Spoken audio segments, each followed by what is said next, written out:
ओम नमो भगवते वासुदेवाय।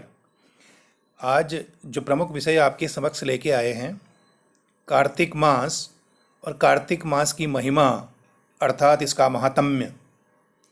भगवान नारायण के शयन और प्रबोधन से चातुर्मास का प्रारंभ और समापन होता है।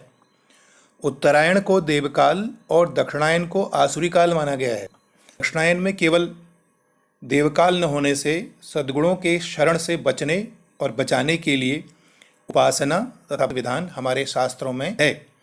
कर्क राशि पर सूर्य के आगमन के साथ दक्षिणायन काल का प्रारंभ हो जाता है और कार्तिक मास दक्षिणायन और चातुर्मास की अवधि।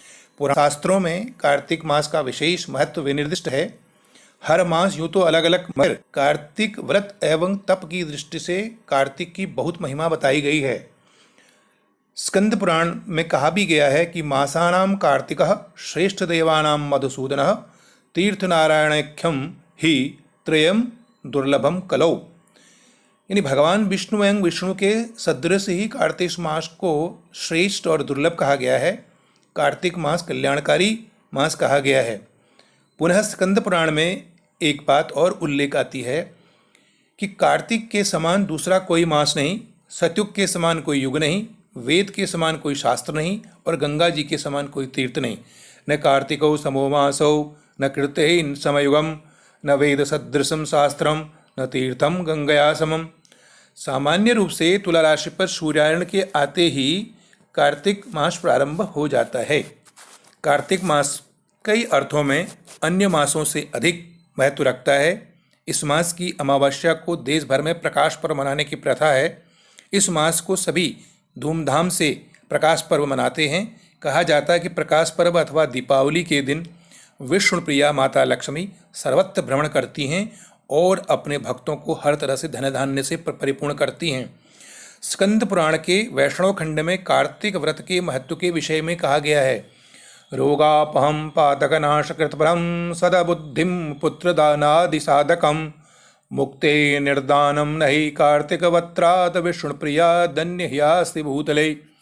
इस प्रकार से कार्तिक मास दीपदान करने की विधि है। आकाश दीप भी जलाया जाता है। यह कार्तिक का प्रधान कृत्य है।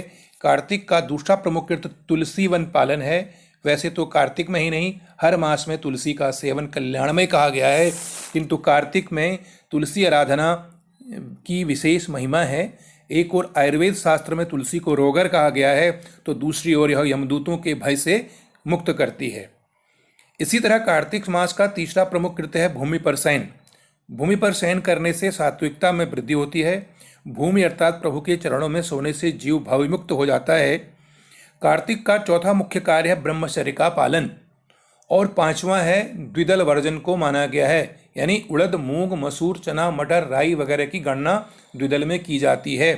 द्विदलम तिलतैलम चौ पक्रांतम मूल्यदूषितम अवदृष्टम सवदुष्टम वर्जेत कार्तिको व्रती। कार्तिक व्रती को चना, मटर आदि दालों, तिल का तेल, पकवान, भाव तथा शब्द से दूषित पदार्थों का त्याग करना चाहिए।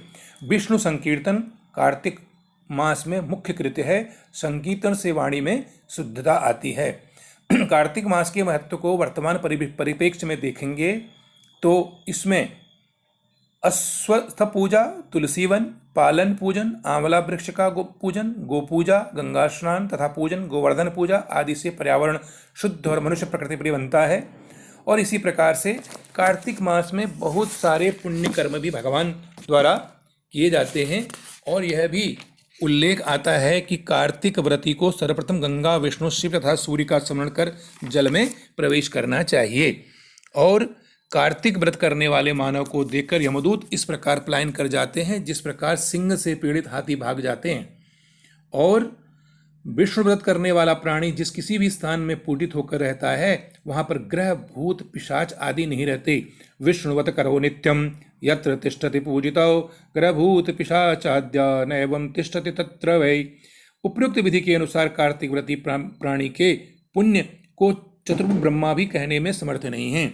इस प्रकार से कार्तिक मास का बहुत महत्व हमारे यहाँ पर सनातन में रखा गया है।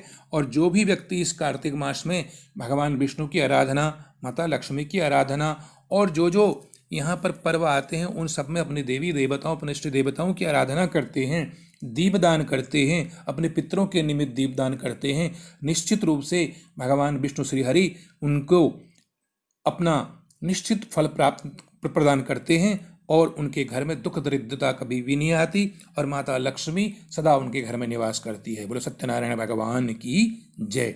आप सभी मित्रों का बहुत बहुत धन्यवाद और इसी प्रकार से आप अपना आशीर्वाद, अपना स्नेह इस एक नवीन दृष्टि, एक अवलोकन चैनल को प्रदान करते रहेंगे। यही उम्मीद और आशाओं के साथ आपका बहुत बहुत धन्यवाद, आभार, नमस्कार।